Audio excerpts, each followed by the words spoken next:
And we're here today again at Richard's Charity Do, and this is the famous Bill Carter. Bill, hello. Hello there. I'm just going to ask you a couple of questions, but it's a really quick video for the people on the internet and mostly in the States. A load of people wanted to ask questions, but the two that interest me the most is, what is your favourite tool out of all the tools that you've got? The plane.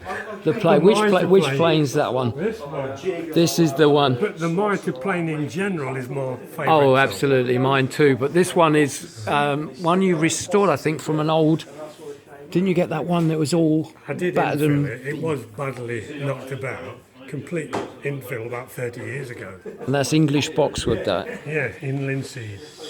And you soak it in raw linseed oil, Raw. I submerge all my planes in raw linseed oil. and then you leave them in there for how long's A that? week, if it's a big plane, making sure that the linseed goes right way through the grain. Right the way into the wood and soaks into the wood, and it doesn't blacken on you or anything like that after It blackens rosewood, but it doesn't make any difference with boxwood. with boxwood. So and beech, I presume. Oh yes. Beech I will don't be. use beech, but You don't use beech.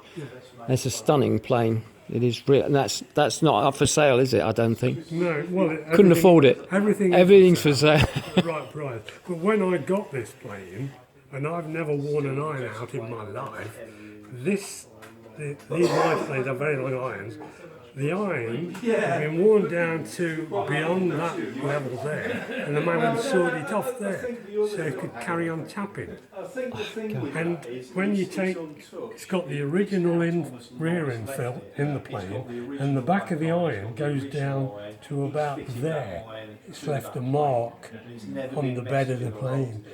So that must have taken 200 years, I estimate, to wear one. So of how them. old do you think the original would? Because that's quite an old shape, an old design. You reckon that's what 18th century?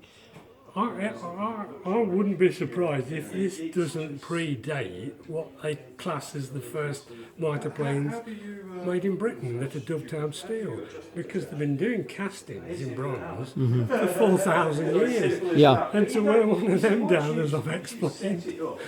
And you think it's British or not come Oh, I across think from the it's continent? British. Yeah. I think it's British.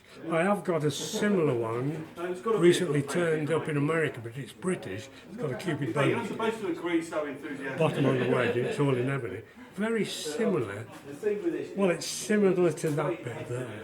And that's one of your favourite details on planes, Oh, I isn't it? The love Cupid Cupid's bows. bow, because You've got some one over there that you've done with yourself, which is the bronze one, and that's got Cupid bows actually in the dovetail detail, which is astounding, isn't it? And it's beautifully done. So, and this is my latest idea. Exposed Cupid bow dovetails. The next plane I'm going to do, I've started on, it's going to have these all the way round the plane And on the sole. and you didn't show me this one earlier, so Well- I'm not asking how much they go for. I've only just, this is £1,000. £1,000. I mean, these days, yeah. And I understand in David Stanley auctions in furniture and cabinet making magazines that some have sold of your older ones that are less detailed for that sort of price on the. Funnily enough, after the sale, the man that bought the one for £1,000 you're referring to, he bought two more off me, David Barrow. Oh, is it David bought it? And they were dearer buying them off me than they were in the sale. Yeah, I bet. But David's been bought a few of your planes in the past, I think. Oh, he's got about 15. He has to buy yours because he sold all of his, I think, isn't he? He's bought 3 since he's been selling his, Yeah. which surprised me. And the next question, and the last question just for today, is if you had a tip for people making tools or just general joinery, and what would be your best tip? The blunt chisel. The blind, thought it might I be. call it the blunt chisel, but it's razor sharp. And this one you're using a plough plane, an old plough plane iron, and you just flatten the. It's the same principle on the end. You just turn it upside down as you Can you would a show us chisel. that in action on a bit on your test piece then, just to see what. So this gives it a prevents it from tearing out. Is that the idea? And Prevents you from carrying on and taking the arises off the far end. right. And it can't dig in because it appears to be blunt, and you can actually go up the grain with one of these, which you cannot do. It's impossible with a chisel, the sharp chisel. And it's very effective.